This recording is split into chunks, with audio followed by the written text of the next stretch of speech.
राष्ट्रवादीतले साधारण 5 ते 6 आमदार अस्वस्थ आहेत. ते खासदार अस्वस्थ आहेत. ते काय करतील हे सांगता येत नाही, पण मोदी शहा त्यांच्या मागे हात धुवून लागले. बघा, शिवसेनेचे 6 खासदार फोडले. अस्वस्थ असणे वगैरे या गोष्टी का आम्ही मानत नाही. आपण मशाल चिन्हावर निवडून आलात, मग अस्वस्थ व्हायचं कारण काय? तुम्ही स्वीकारलत ना, मशाल चिन्ह स्वीकारलं तुम्ही.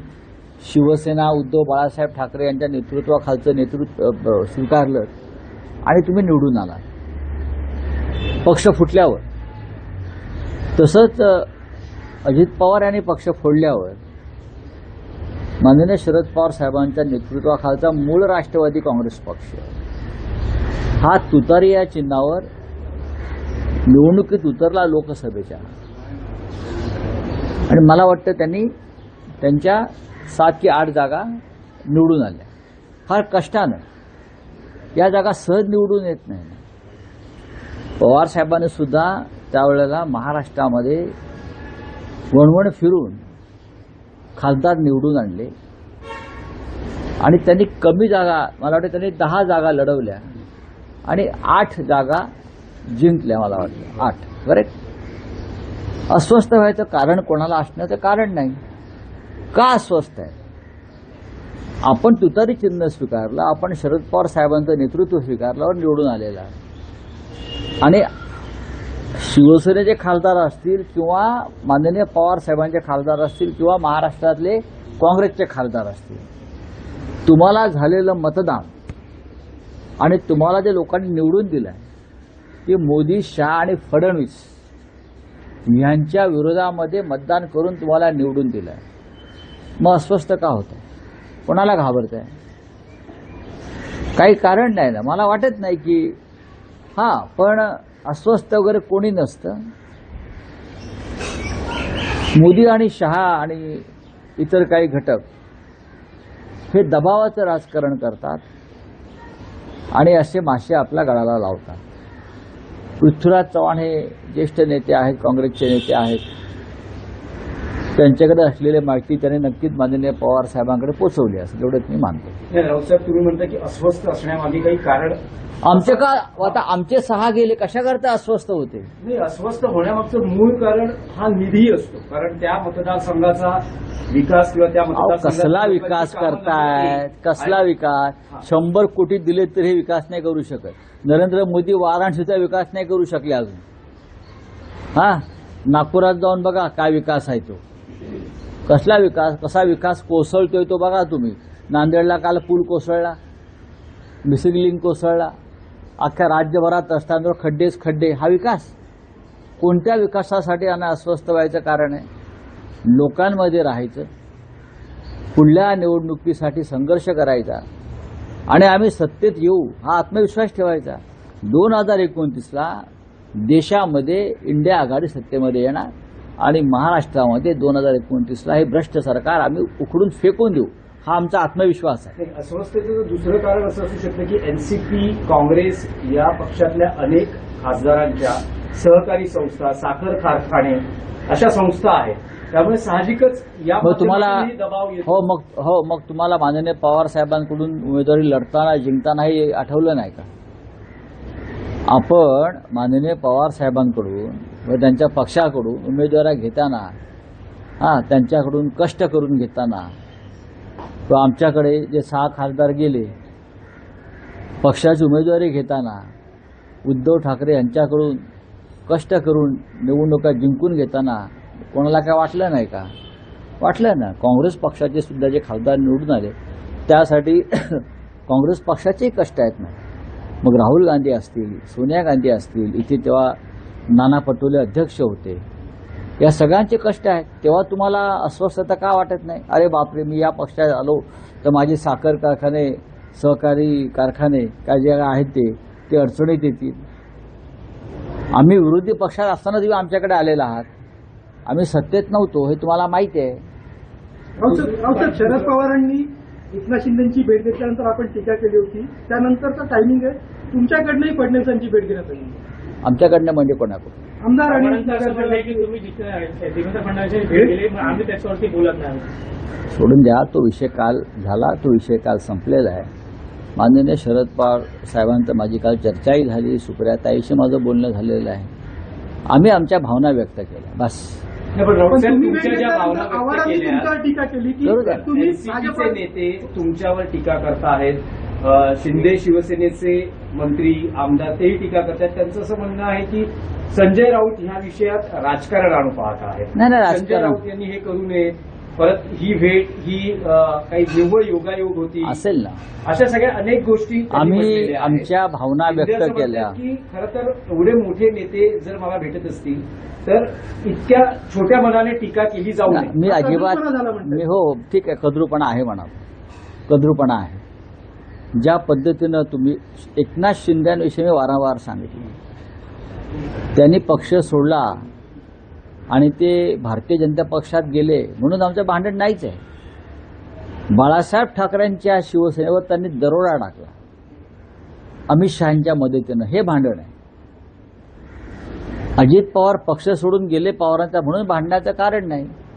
शरद पवारांच्या हयातीत त्यांनी स्थापन केलेला पक्ष अमित शहाच्या मदतीनं तुम्ही चोरताय, जशी राम मंदिराची लूट करताय तशी ही पण तुम्ही लूट केली. हा वादाचा विषय, आणि हा वादाचा विषय सध्याच्या राष्ट्रवादी काँग्रेसनं सुद्धा कायम ठेवला पाहिजे. माझ्यासारखा माणूस आहे हा हे अशा गोष्टी विसरत नाही, कारण आम्ही आमचं अख्खं आयुष्य बाळासाहेब ठाकरेंबरोबर गेलेलं आहे. बाळासाहेब ठाकरेंच्या पक्षाचे मालक तुम्ही कसे काय झालात? तुम्ही कसे आईबाप झालात त्या पक्षाचे? किंवा पवार साहेबांच्या पक्षाचे आईबाप पार्थ पवार, जय पवार, सुनेत्राताई पवार, सुनील तटकरे, प्रफुल्ल पटेल हे शरद पवारांनी स्थापन केलेल्या पक्षाचे आईबाप होऊ शकतात का? आणि बाप आहे ना अजून तिकडे सिल्वर ओकला किंवा वायबी चव्हाण प्रतिष्ठानला बसलेला असतो. हे मिस्टर ते तुम्ही यांची नावं घेतलीत ना माझ्यावर टीका करणाऱ्यांना, ही एक स्वाभिमानाची ठिणगी मनामध्ये असायला पाहिजे, ती आमच्यामध्ये आहे. पण कालचा जो विषय झाला त्यानंतर हा विषय आता बंद, नाही, यापुढे असं हा नाही. विषय किंवा माननीय शरद पवार साहेब हे आमचे नेते आहेत, महाविकास आघाडीचे ते सुप्रीम लीडर आहेत. त्यांच्या मनात माझ्याविषयी कायम श्रद्धा आणि आदर हा राहिला आणि राहील. त्यांचे माझ्यावर प्रेम आहे. मला काल वाटलं की आम्ही अस्वस्थ झालो, ती मी अस्वस्थता व्यक्त केली. आणि काय एकनाथ शिंदे सांगतात आम्हाला कद्रूपणा. तुमच्यातला किती कद्रूपणा आतमध्ये कुठून कुठून भरलाय तो जर बाहेर काढला तर काय कराल तुम्ही? ज्या पक्षानं, ज्या उद्धव ठाकरेंनी तुम्हाला इथपर्यंत पोचवलं त्यांच्याविषयी तुम्ही काय कृतज्ञता ठेवली? नाही ना, त्यांनी बोलू नये. शरद पवार यांच्यासारखा नेता जेव्हा अशा व्यक्तीला भेटतो तेव्हा त्या व्यक्तीला प्रतिष्ठा मिळते. हे पवार साहेबांचं मोठेपण असं माझं म्हणणं आहे. पवार साहेब इतके मोठे नेते आहेत, ते जेव्हा एखाद्या गद्दाराला भेटतात किंवा गद्दार त्यांना भेटतो एखादा आमच्या दृष्टीनं, तेव्हा त्या गद्दाराला प्रतिष्ठा मिळते. ही एवढंच मत मी व्यक्त केलं. पिंपरी चिंचवड महानगरपालिकेच्या संदर्भात पत्र दिले तुम्ही फडणवीसांना भ्रष्टाचाराच्या संदर्भात, काय नेमका भ्रष्टाचार आहे तिथे, काय?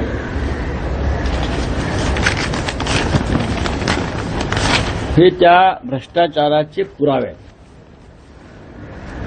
पिंपरी चिंचवड महानगरपालिका, बरं का, पिंपरी चिंचवड महानगरपालिकेमध्ये शालेय साहित्य खरेदी झाली. नियम काय आहे?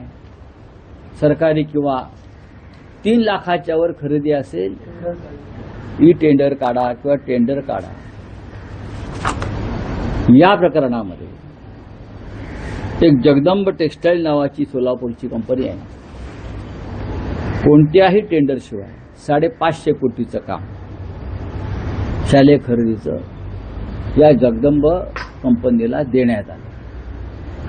आणि अवाच्या सव्वा दरानं हे प्रकरण हायकोर्टामध्ये गेलं. हायकोर्टानं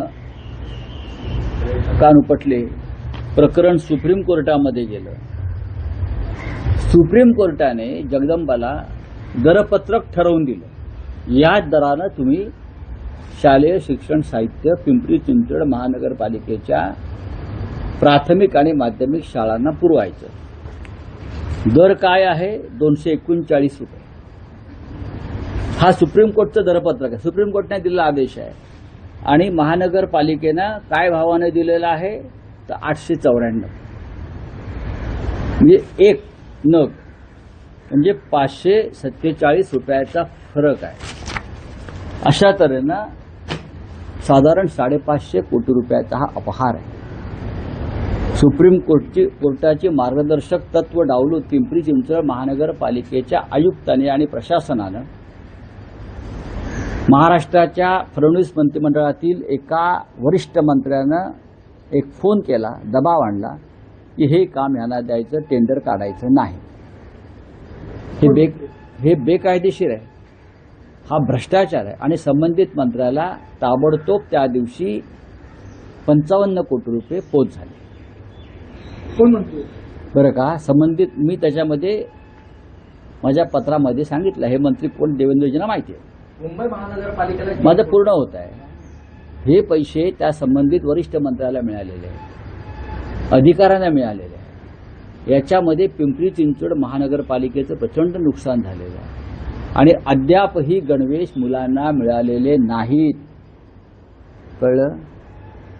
कोण आहेत हे भ्रष्टाचार करणारे? याने महाराष्ट्राची बदनामी झाली आहे. मुलांच्या शालेय शिक्षणाच्या साहित्यामध्ये खरेदी भ्रष्टाचार करतात. यात काय बदनामी होत नाही महाराष्ट्राची? कोण आहेत ते मंत्री? हे मंत्री जाहीर करावं स्वतः देवेंद्र फडणवीस यांनी. सुप्रीम कोर्टला तुम्ही जुमानत ना, तुम्ही सुप्रीम कोर्टानं आखून दिलेल्या मार्गदर्शक तत्वांवरती काम करत नाही. आणि किती 594 रुपयाचा फरक आहे एका नगामागे. म्हणजे किती किती कोटी, शेकडो कोटीचा भ्रष्टाचार. पिंपरीत कुठे गेले ते मुलुंडचे नागडे पोपटलाल? जाऊन नाचा तिकडे आता आयुक्तांच्या दालनाबाहेर. जर तुमच्या अंगावर कमरोती का कपडे उरले असतील तर दाखवा ना. कुठे ईडी, कुठे अँटी करप्शन? हा विषय गंभीर आहे. हा विषय आम्ही पुढे नेणार आहोत. मुंबई मनपाला जेम पोर्टलमधून खरेदी करायला लावली. तिथे नाही, मुंबई महानगर हा विषय माझा नाही. आहे की डॉक्टर मारहाण प्रकरणात आरोपी असलेले शिंदे शिवसेनेचे नगरसेवक रमेश म्हात्रे यांच्या बाबतीत न्यायालयानं म्हटले की त्यांना न्यायालयात हजर करा, त्यानंतर आम्ही पुढील आदेश देतो. पण सरकार आणि गृह विभाग त्यांना वाचवण्याचा गुंडांना वाचवतं. बघा, वाटतं का? कारण पोलिसांनी पोलीस कोठडीऐवजी डायरेक्ट न्यायालयीन कोठडीची मागणी केली. हो, असं आहे की याला जबाबदार राज्याचे गृहमंत्री आहेत. पोलीस त्यांचं ऐकत नाहीत. खास करून ठाणे जिल्ह्यातले पोलीस हे त्यांचं ऐकत नसून ठाणे जिल्ह्यातलं पोलीस आयुक्त आणि त्यांचं पोलीस दल संपूर्ण शहरातलं हे डेप्युटी सीएमचं हे आहे, घरगडी आहे, हरकामे आहेत. सामान्य माणसाला एक न्याय आणि महिला डॉक्टरवरती हल्ला करणाऱ्या गुंडांना दुसरा न्याय. कोण लागतात तुमचे हे गुंड? हे प्रकरण साधं नाही आहे. हे प्रकरण आम्ही सोडणार नाही. याच्यामध्ये न्यायालयाची कसोटी तर आहेच आणि ह्याच्यामध्ये पोलीस दलाची प्रतिष्ठाही पणाला लागलेली आहे. पोलीस कोणाच्या घरगड्यासारखं काम करतायत ठाण्यातलं हे आता ह्या वेळेला दिसेल. बोलिये. आणखी एकच विषय आहे. महाराष्ट्रातला समान नागरी कायदा महाराष्ट्रात लागू करण्यासंदर्भात हालचाली सुरू झाल्या आहेत. काल असे संकेत राज्याचे मुख्यमंत्री फडणवीस यांनी दिले. हो, समिती स्थापन ती केली आहे. कमिटी जर पाहिली असेल तर आपल्याला कळेल त्या कमिटीवरती कोण कोण आहेत ते. कमिटीमध्ये सर्वसमावेशक अशी कमिटी पाहिजे ना, जे महान एका विचाराचे, बरं का, एकविचारी असे लोक त्यात घेतलेले आहेत. खरं म्हणजे त्या कमिटीमध्ये दोन्ही सभागृहातील जे प्रमुख नेते आहेत त्यांनाही घेतलं पाहिजे. समान नागरी कायदा हा महाराष्ट्रासाठी आपण आणणार असाल तर तो काय फक्त एका विचाराच्या पक्षाची भूमिका असू शकत नाही ना. समान नागरी कायदा ही सगळ्यात आधी या भारतामध्ये जर कोणी आवाज उठवला असेल तर तो हिंदू हृदय सम्राट बाळासाहेब ठाकरेंनी उठवलेला आहे. मग त्याच्यामध्ये या सभागृहातले विधानसभेतले दोन प्रमुख पक्षाचे नेते हवेत किंवा विधान परिषदेतले हवेत. दिलेत का? नाही. त्यांच्या हाताखालची ताटाखालची मांजरं होऊ शकते अशा प्रकारचे लोक आहेत. जस्टिस रंजना देसाई त्याच्या प्रमुख आहेत. जस्टिस रंजना देसाईंनी हेच काम गुजरातमध्ये केलेलं आहे. मला त्यांच्याविषयी आक्षेप नाही आहे. जस्टिस रंजना देसाई यांनी ह्या समितीचं काम उत्तराखंडमध्ये केलं आहे आणि आसाममध्ये केलं आहे. जिथे जिथे भारतीय जनता पक्षाची सरकार आहेत तेथे समान नागरी कायद्यासंदर्भात ड्राफ्ट तयार करण्याचं काम रंजना देसाई यांच्याकडेच दिलेलं आहे जाणीवपूर्वक. हे थोडं रहस्यमय आणि संशयास्पद आहे आणि ते रहस्य काय ते माझ्याकडे आहे, मला माहिती आहे. नाही राहुल साहेब, यातला एक स्पेसिफिक प्रश्न आहे. राहुल साहेब, स्पेसिफिक प्रश्न हा आहे. तुम्ही म्हणालात की देशात सगळ्यात पहिला आवाज समान नागरी कायदा लागू करण्यासंदर्भात महाराष्ट्रातून बाळासाहेबांनी उचलला. जर महाराष्ट्रामध्ये हा कायदा लागू केला जाणार असेल तर त्याला शिवसेना उद्धव बाळासाहेब ठाकरे पक्षाचं समर्थन विधिमंडळात मिळेल का? आधी या कमिटीचं काम सुरू होऊ द्या. या कमिटीला अनेकांना बोलवावं लागेल, अनेकांना. त्याच्यामध्ये काय भूमिका आहेत प्रत्येक घटकाच्या त्या समजून घ्याव्या लागतील. त्याच्यामध्ये जर भारतीय जनता पक्ष राजकारण आणत असेल तर आम्हाला त्याच्याकडे फार डोळसपणे पाहावं लागेल. पण आम्हाला माहिती आहे समान नागरी कायदा काय असायला पाहिजे, कसा असायला पाहिजे, त्याच्यामध्ये कोणते मुद्दे असायला पाहिजे, हे आमच्याकडे त्यांच्यापेक्षा आधीपासून आम्ही याचा अभ्यास केलेला आहे. हा बोलिये. चिंचवडमध्ये सर अजूनही कचऱ्याच्या ढिगाऱ्याखाली लोक अडकलेली आहेत. एकनाथ शिंदे की मुलाकात ली है तो इस बार आप नाराज थे तो क्यों नहीं, नाराज कल थे, आज नहीं. पवार साहब हमारे सुप्रीम लीडर है महाविकास आघाड़ी के, हमारे नेता है. कल हमारी भावना थी, हमने कल उस बारे में व्यक्त की है. नहीं, देखिए, एकनाथ शिंदे इस देश का सबसे बड़ा गद्दार है, ये हम मानते हैं.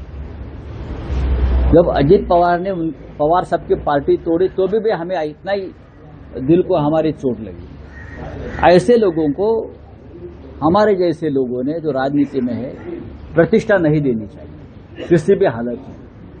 तो कल कोई भी गद्दारी करेगा और हम बड़े नेता जाकर उनके घर में चाय पियेंगे तो कार्यकर्ता क्या सोचेंगे.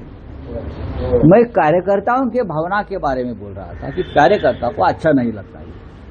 चलो ठीक है. सर, नितिन गडकरी कह रहे हैं कि उनकी बदनामी की जा रही है T20 को लेकर.